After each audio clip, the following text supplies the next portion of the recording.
Hello ladies and gentlemen, it's me again, and in this episode of Breath vs. Tears, we're looking at runes. And runes are a really interesting subject when it comes to these two games, because unlike the two games' dungeons or boss fights, the runes serve as a kind of microcosm for the larger discussion about these two games, because so many of the strengths and weaknesses found in each game's runes are representative of the other strengths and weaknesses of each game. So, like normal, we'll start with Breath of the Wild's execution on the topic, and then look at Tears of the Kingdoms, and then compare the two a little bit. Breath of the Wild definitely has simpler runes than Tears of the Kingdom, but most runes in Breath still have a few different uses. This is a definite virtue when it comes to Breath of the Wild's puzzle-solving aspects. Since you have just a few runes that have limited interaction with one another, you often have multiple different ideas that you can try, but never so many that it's overwhelming. Since Breath of the Wild's puzzles typically only have one intended solution, it's good that there's not so many different options that you may never think of the specific combination of abilities you need to solve those puzzles.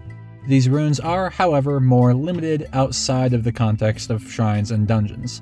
There's still ways to use them that are fun and interesting, but the runes in general aren't particularly remarkable when it comes to combat or overworld travel. Not all runes are equally limited in these scenarios, but some are. Which brings me to the point that not all runes are created equally, so let's look at these runes individually. Remote Bomb allows you to yeet an explosive that detonates on your command. The explosive comes in ball or box form, depending on if you want it to roll much or not, and the explosion launches small objects and enemies a respectable distance. It can also be used for whatever this is.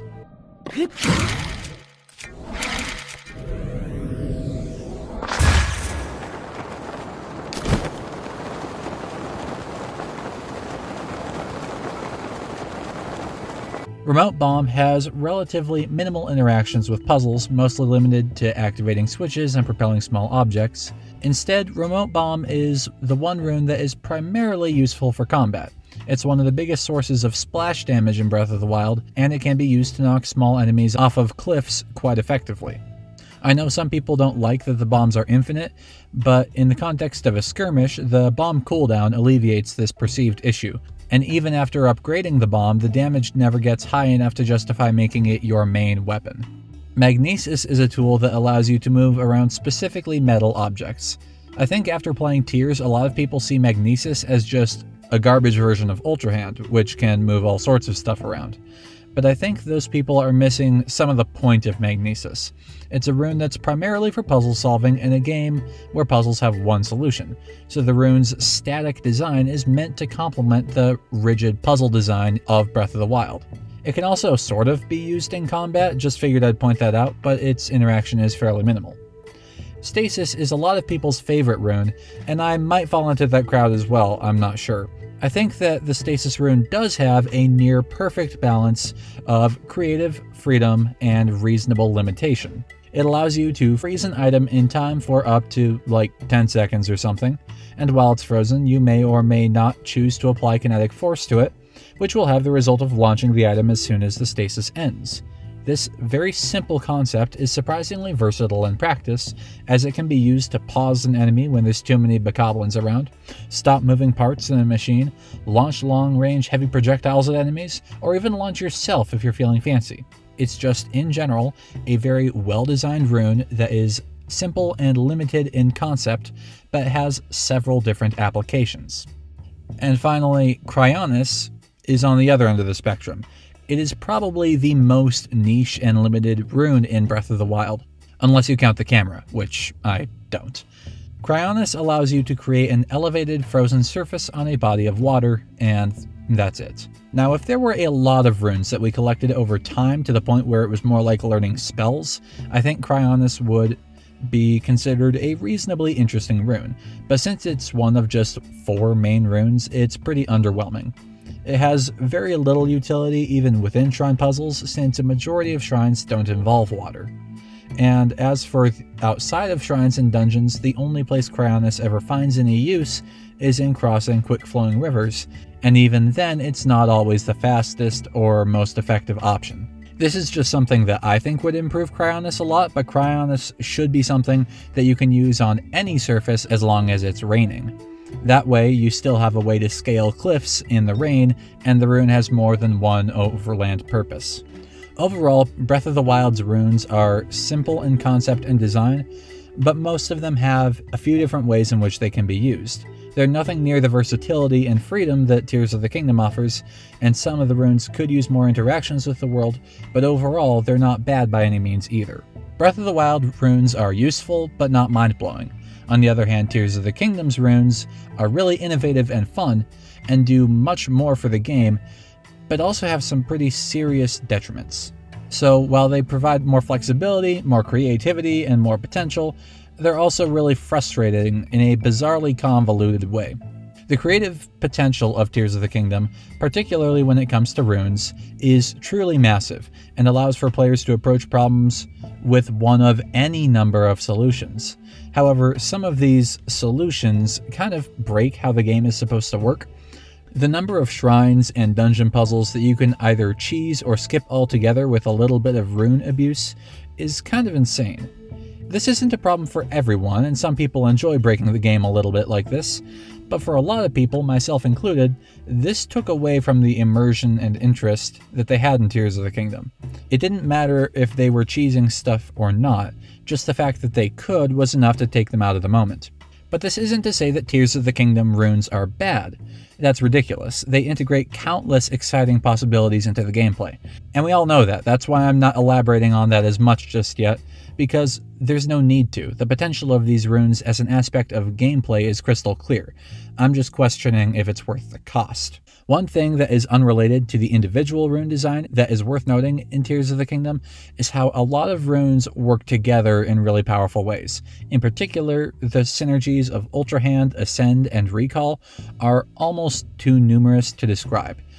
While this means that Tears of the Kingdom's runes provide even more creative options to the player than they already did, it also means that the fundamental problems with these runes is further exacerbated. It's these countless interactions that make it basically impossible to refine and fine-tune Tears of the Kingdom's runes to the level that some of Breath of the Wild's runes could be. Once again, let's look at some individual runes.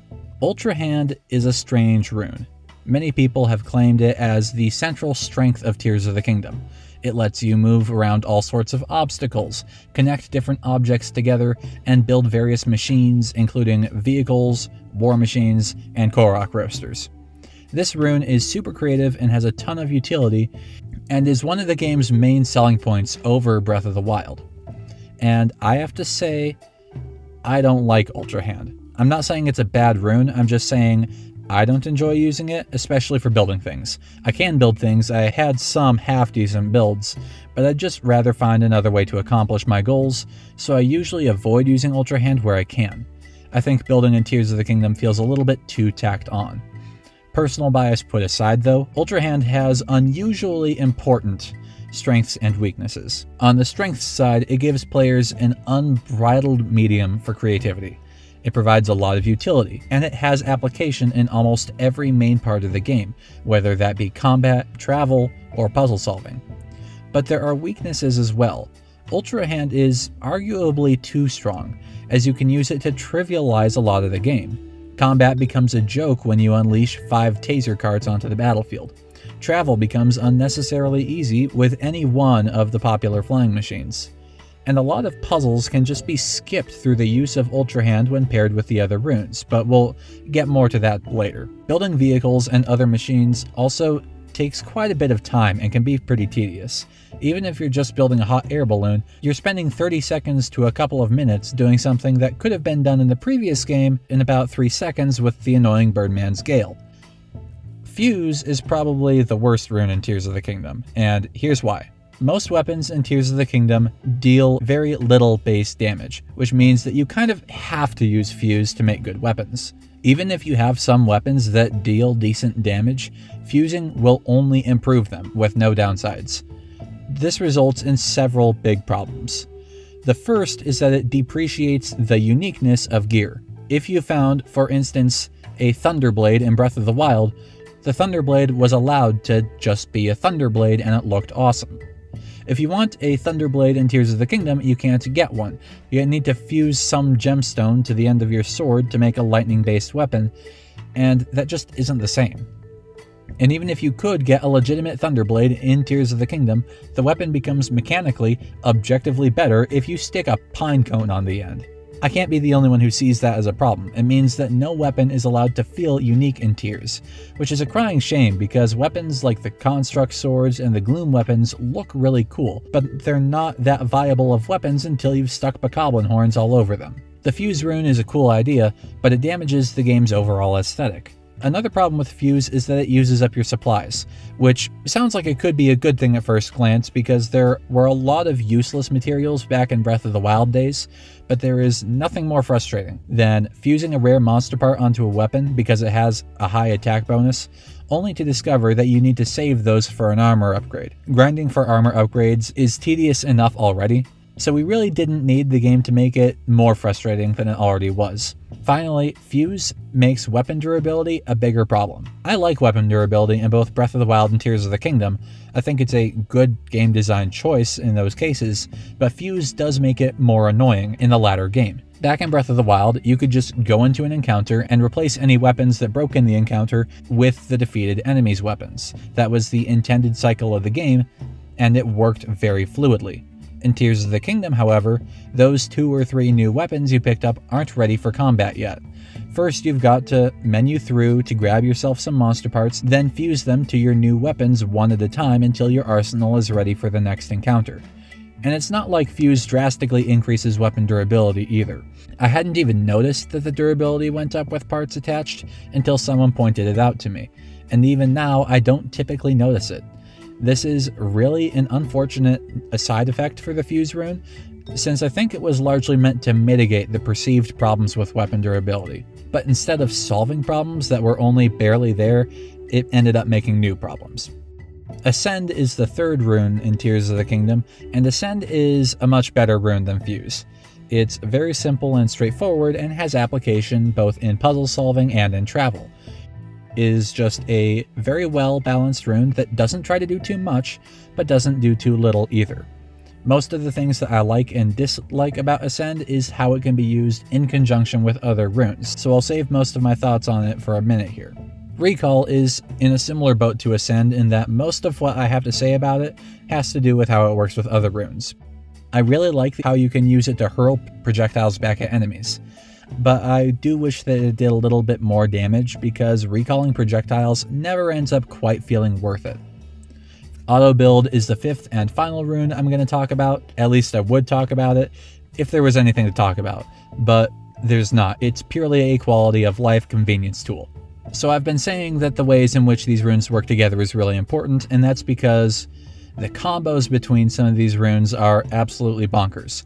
If you can't get over an unclimbable wall, you can Ultrahand a board in the spot near the top of the wall, then recall it to keep it in place so that you can ascend through the board and simply walk over the wall. This kind of complex interaction between the runes is very commonplace, and it's pretty cool, but it comes at great cost. Through these various combinations of rune usage, Tears of the Kingdom allows you to cheese shrines and other obstacles. There were a number of shrines that I would look at and puzzle over for a few seconds and then think to myself, hey, barbecue, I could solve this puzzle as intended, but I could also just Ultrahand this big block of stone into a convenient jumping spot and then time reverse it to suspend it there so that I have time to use Ascent to get on top of the block. And then that's another shrine finished, no puzzle necessary. Regardless of which option you choose, just having the option between actually doing the puzzle and skipping it with cheese cheapens the experience and pulls you out of the moment. So now to compare Breath and Tears. Breath of the Wild's runes are very limited, mostly in a good way, but sometimes to an unnecessary point, such as with Cryonis. Tears of the Kingdom, on the other hand, has nearly unbridled versatility at the cost of a lot of frustration. So the real question is the frustration worth it? Is the flexibility of Tears worth the cost?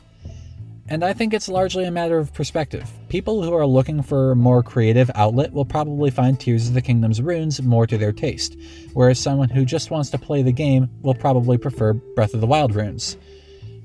But in this case, which game did better is kind of subjective, which I guess makes this the second tie in this series, back to back. And that's all for today. Happy gaming, and I will see you in the next video.